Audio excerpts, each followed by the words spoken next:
तत्वाय नारायणाय गुरुभ्यो नमः। जय गुरुदेव, जय माता बगलामुखी। नमस्कार मित्रों, हमारे चैनल पर आपका एक बार पुनः स्वागत है। मित्रों, श्री काल भैरवाष्टक का एक श्लोक है, वाराणस्याम भैरव देव संसार भयनाशनम अनेक जन्म कृतम पापम दर्शनेन विनश्यति। अर्थात वाराणसी के जो भैरव देव हैं वो इस पूरे संसार का भय समाप्त करने में सक्षम है। संसार भय नाशनम, पूरे संसार का भय नाश करने में सक्षम है। अनेक जन्म कृतम पापम दर्शनेन विनश्यति, अनेक जन्मों के किए हुए पापों को भी वो दर्शन मात्र से समाप्त कर देते हैं।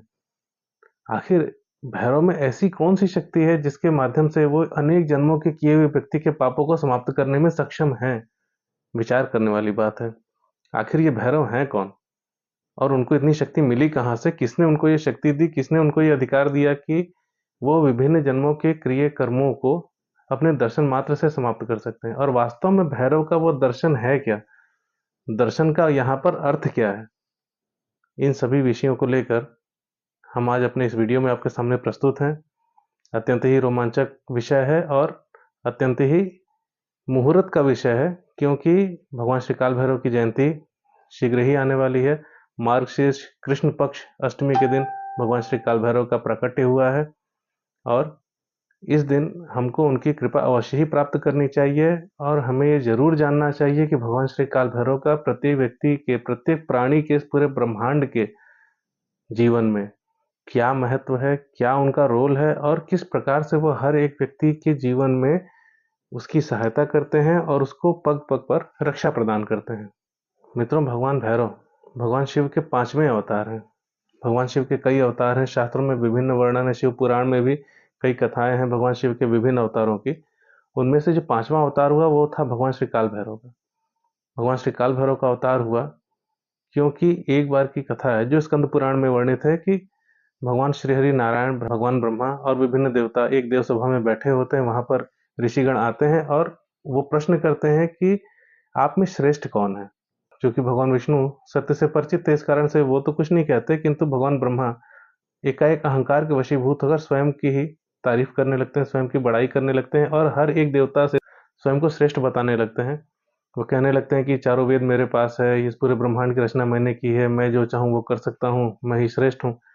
तब भगवान श्री हरि नारायण उनको टोकते हैं और वो बोलते हैं कि भगवान शिव परम ब्रह्म है, परम तत्व है और सर्वश्रेष्ठ है। इस पर भगवान ब्रह्मा को क्रोध आ जाता है और वो अहंकार के वशीभूत होकर भगवान शिव को भी अपशब्द कहने लगते हैं। जब वो ऐसा करते हैं तो उनके इस कृत्य से अत्यंत ही क्रोधित होकर उनके ललाट से एक नील लोहित बालक प्रकट होता है जो तत्काल रुदन करने लगता है। भगवान ब्रह्मा उस बालक को देखते हैं और बोलते हैं कि तू रो मत। ऐसा कहने से उस बालक का नाम रुद्र पड़ता है उस रुदन के कारण। और फिर ब्रह्मा जी बोलते हैं कि तू इस पूरे संसार का भरण पोषण करने वाला होगा, क्योंकि तू मेरे ललाट से प्रकट हुआ, इसलिए मैं तेरा नाम भैरव रखता हूँ। अब तू चुप हो जा और मैं तुझे काशी का अधिपति बना देता हूँ, क्योंकि मैं सर्व सक्षम हूँ। ऐसा सुनकर उस बालक को अत्यंत ही क्रोध आता है और वो अपने दाहिने हाथ की कानी उंगली के नाखून से भगवान श्री ब्रह्मा के उस सिर को काट देते हैं जो सिर अनर्गल प्रलाप कर रहा था। वह सिर कटते ही भगवान ब्रह्मा अपनी चैतन्यता में वापस आ जाते हैं और भगवान शिव की शरण लेते हैं, उनकी स्तुति करने लगते हैं। भगवान शिव वहां प्रकट होते हैं और भगवान ब्रह्मा को अभयदान देते हैं।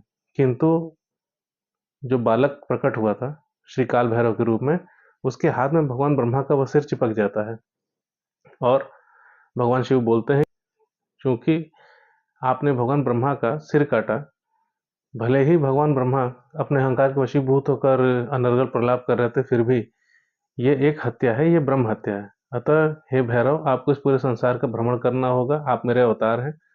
अतः आपकी गति हर जगह निर्बाध है, आप हर जगह आने जाने में सक्षम हैं। आप इस पूरे ब्रह्मांड का भ्रमण कीजिए और जहां पर भी आपके हाथ से ये सिर छूटकर गिर जाए उसी स्थान पर आपको निवास करना होगा और वहां की अधिकार क्षेत्र की शक्ति आपको प्राप्त होगी। ऐसा कहकर उनके पीछे ब्रह्म हत्या को छोड़कर भगवान शिव अंतर्ध्यान हो जाते हैं। अब भगवान भैरव जहां जहां भी भ्रमण करते हैं उनके पीछे ब्रह्म हत्या भी चलती है। भगवान श्री काल भैरव भ्रमण करते हुए काशी क्षेत्र में पधारते हैं और जैसे ही पंचकोसी की सीमा के अंदर वो आते हैं, उनके हाथ से भगवान ब्रह्मा का वो सिर वहीं पर गिर जाता है और वहां पर कपाल मोचन तीर्थ का निर्माण होता है। वहीं पर ब्रह्म हत्या भी उनसे छूट जाती है और भगवान शिव पुनः प्रकट होते हैं। और वो बोलते हैं कि हे श्री भैरव, यह काशी क्षेत्र है, अत्यंत ही पुण्य थे, मेरा अत्यंत ही प्रिय धाम है। अतः मेरी ऐसी इच्छा है कि आप यहाँ पर निवास करें और यहाँ पर आने जाने वाले प्रत्येक व्यक्ति और विशेष रूप से जो व्यक्ति यहाँ निवास करते हैं, उन सभी के पाप और पुण्य का लेखा जोखा आप रखिए। आप उनको उनके प्रत्येक पुण्य का पारितोष दीजिए और प्रत्येक पाप का दंड दीजिए। ऐसा कहकर भगवान शिव अंतर्ध्यान हो जाते हैं और भगवान काल भैरव काशी के कोतवाल के रूप में नियुक्त कर दिए जाते हैं और तब से भगवान श्री काल भैरव का प्रमुख निवास काशी है। अतः आप सभी को इस चीज़ का अवश्य ध्यान देना चाहिए कि जब आप काशी क्षेत्र में हों तो निश्चित रूप से आपको अपने पाप और पुण्य का हिसाब रखना चाहिए। आप बिल्कुल भी पाप न करें और पुण्य अधिक से अधिक करें, क्योंकि काशी क्षेत्र में नवग्रहों की नहीं चलती बल्कि वहाँ काल भैरव का दंड चलता है।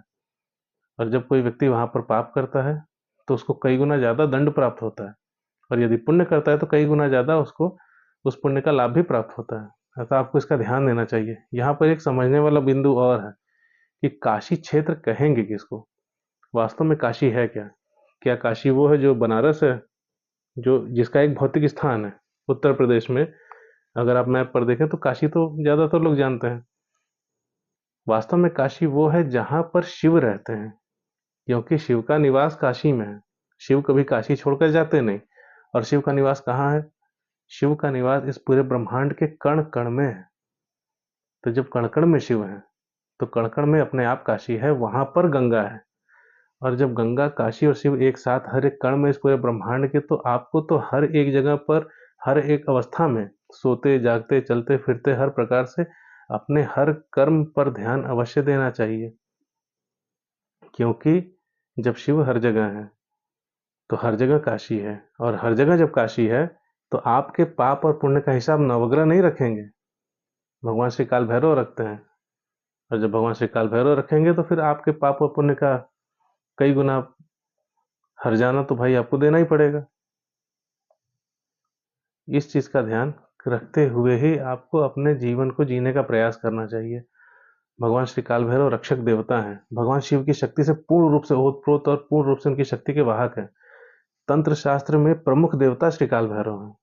नाथ पंथ में भगवान श्री काल भैरव ही प्रमुख देवता के रूप में पूजे जाते हैं। विभिन्न साधना पद्धतियों में भगवान श्री काल भैरव ही साध्य हैं, अर्थात उन्हीं को परम देव माना जाता है। तो भगवान काल भैरव इतने ज्यादा शक्तिशाली हैं। अब आप ही विचार करें कि जिस देवता के पास इतनी शक्ति है कि जो आपके पाप और पुण्य का लेखा जोखा रख सकता है, क्या उसके दर्शन मात्र से, उसकी दृष्टि मात्र से आपके पाप और पुण्य समाप्त नहीं हो सकते? क्या उसके दृष्टि मात्र से आपके समस्त दोष समाप्त नहीं हो जाएंगे? अनेक जन्मों के दोषों, वो सारे के सारे भगवान श्री काल भैरव की कृपा से निश्चित रूप से दूर हो जाते हैं। अब जो श्लोक शुरुआत में बताया गया था कि अनेक जन्म कृतम पापम दर्शनेन विनश्यति, यहाँ पर दर्शन से विनाश होने की बात होती है, कि अर्थात उनका दर्शन करने से या उनके दर्शन से अनेक जन्मों के पापों का नाश हो जाता है। वहां पर दर्शन शब्द का मतलब क्या है? दर्शन शब्द किस परिभाषा में लिया गया है? यहाँ पर दर्शन शब्द है कि आप अपने अंदर और बाहर भगवान श्री काल भैरव को महसूस कर सकें, आप स्वयं उनकी शक्ति से, उनकी ऊर्जा से ओतप्रोत हो जाएं, आप इतने पुण्यशाली हो जाएं कि आप भगवान भैरव का दर्शन साक्षात कर सकें। जब ऐसी स्थिति आती है, जब आपको देवता का सायुज्य और सानिध्य प्राप्त होता है, तब आपके समस्त पापों का निश्चित रूप से नाश हो जाता है, क्योंकि तब आप में और उस देवता में कोई अंतर नहीं रह जाता। और जब आप में और भैरव जी में कोई अंतर नहीं रह जाएगा, तो ऐसी अवस्था में आपके पाप निश्चित रूप से नष्ट हो ही जाते हैं।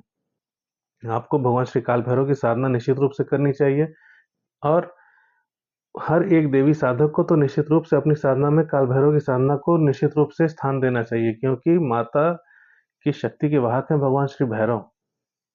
देवी की जितनी भी शक्तियां हैं, देवी के जितने भी स्वरूप हैं, उनकी समस्त साधनाओं में भैरव की साधना एकदम अनिवार्य रूप से होती है, और बिना भैरव की साधना के देवी की साधना सफल नहीं होती। ऐसा प्रत्येक शास्त्र कहता है, ऐसे प्रत्येक तंत्र की पुस्तकें कहती हैं। अतः प्रत्येक व्यक्ति को देवी साधना से पूर्व 4 देवताओं की साधना अवश्य करनी चाहिए, अथवा देवी साधना के साथ उन 4 देवताओं की साधना अवश्य करनी चाहिए, थोड़ी ही सही। वो हैं भगवान शिव, जो कि विद्यापति हैं। इस विश्व की जितनी भी प्रकार की विद्या हैं, उन सबके अधिपति भगवान महादेव हैं, उनकी साधना। उसके बाद भगवान श्री गणेश की साधना, क्योंकि भगवान श्री गणेश शक्ति के पुत्र हैं और माता अपने पुत्र के बिना कहीं नहीं चलती। इसलिए भगवान श्री गणेश, ताकि आपकी साधना में हर प्रकार के विघ्न का नाश हो। इसके साथ ही श्री हनुमान, क्योंकि माता के ध्वजवाहक हनुमान जी हैं, पूर्ण रूप से ऊर्जावान, पूर्ण रूप से शक्ति के देवता भगवान श्री हनुमान, उनकी साधना भी आवश्यक है माता की साधना के साथ साथ। और भगवान श्री काल भैरव, क्योंकि माता की जो पूरी सेना है उसके सेनापति श्री काल भैरव हैं, माता के पुत्र माने जाते हैं और माता की शक्ति के वाहक हैं। अर्थात माता की जो शक्ति चलती है, किसी भी देवी की जो शक्ति चलती है आपके लिए, आपकी सहायता के लिए, उस शक्ति का वहन करने वाले देवता भगवान श्री काल भैरव हैं। उनके माध्यम से ही माता की शक्ति आपके जीवन में कार्य करती है और आपकी हर प्रकार से रक्षा करती है। आपको वो चीजें प्राप्त करा देती है जो आप सपने में भी नहीं सोच सकते। आपको वहां बचा ले जाती है जहां पर आप कल्पना नहीं कर सकते। भैरव का इतना महत्व है आपके जीवन में। समस्या क्या है हम लोगों के साथ कि विभिन्न अधकचरे ज्ञानियों की कृपा से हमारे समाज में भैरव जी को लेकर इतनी भ्रांतियां फैला दी गई हैं, इतनी उल्टी सीधी कथाएं हैं कि लोग उनके नाम से डरते हैं, जबकि ऐसा बिल्कुल भी नहीं है। भैरव जितने ही क्रोधित और उग्र देवता हैं उतने ही सौम्य हैं। क्रोधी और उग्र तो वो असुरों के लिए हैं, अपने भक्त के लिए नहीं है। भक्त तो उनके लिए संतान के समान है, तो उससे वो उग्र क्यों होंगे? उसके लिए तो सौम्य है, पिता तुल्य हैं, बड़े भाई के तुल्य हैं। आपको उस दृष्टि से देखना चाहिए, उस दृष्टि से उनकी साधना करनी चाहिए। वो आपकी रक्षा के लिए हैं। भगवान महादेव ने उनको रक्षा का कार्य सौंपा हुआ है, तो रक्षक देवता थोड़ा उग्र तो होगा ना। अगर वो उसके अंदर उग्रता नहीं होगी तो रक्षा कैसे कर पाएगा? सौम्य स्वरूप के साथ कौन रक्षा कर पाता है? आपको स्वयं विचार करना चाहिए। किंतु जब आप उनकी साधना करेंगे तो आपके सामने कभी क्रोध में नहीं प्रकट होंगे वो। अगर आप उनकी सामान्य सौम्य साधना करते हैं तो सौम्य स्वरूप में ही प्रकट होंगे और सौम्य स्वरूप में ही आपको आशीर्वाद प्रदान करेंगे। अब अगर यदि आप उनकी उग्र साधना ही करेंगे, जब जिसके मंत्र ही उग्र हों, तो ऐसी अवस्था में तो उनकी भी विवशता है, क्योंकि देवता तो मंत्र के अधीन है। तब देवता का जो स्वरूप प्रकट होगा वो उग्र स्वरूप होगा।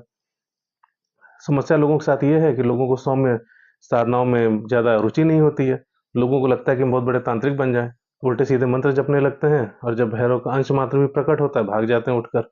और फिर ऐसे लोग ही समाज में उल्टी सीधी अफवाहें फैलाते हैं कि भगवान भैरव टेढ़े हैं, उग्र हैं, ऐसा करते हैं, वैसा करते हैं। ये पूरी तरह से पूरी बकवास है, झूठ है।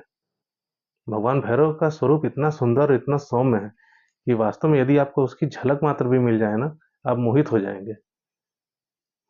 तो प्रत्येक शक्ति साधक को, प्रत्येक भक्त को अपने जीवन में, अपने साधना क्रम में, नित्य क्रम में भैरव जी की साधना, भैरव जी के मंत्र अथवा भैरव जी के अष्टक को निश्चित रूप से शामिल करना चाहिए। क्योंकि भगवान भैरव की साधना के माध्यम से आपको जीवन में एक तो कवच प्राप्त होता है, रक्षा प्राप्त होती है। उसके साथ ही आप जितनी भी साधनाएं करते हैं उनका जो लाभ है, उस साधनाओं का जो सार है, वो भैरव जी के माध्यम से ही आपके जीवन में प्रकट होता है और आपकी हर प्रकार से रक्षा होती है।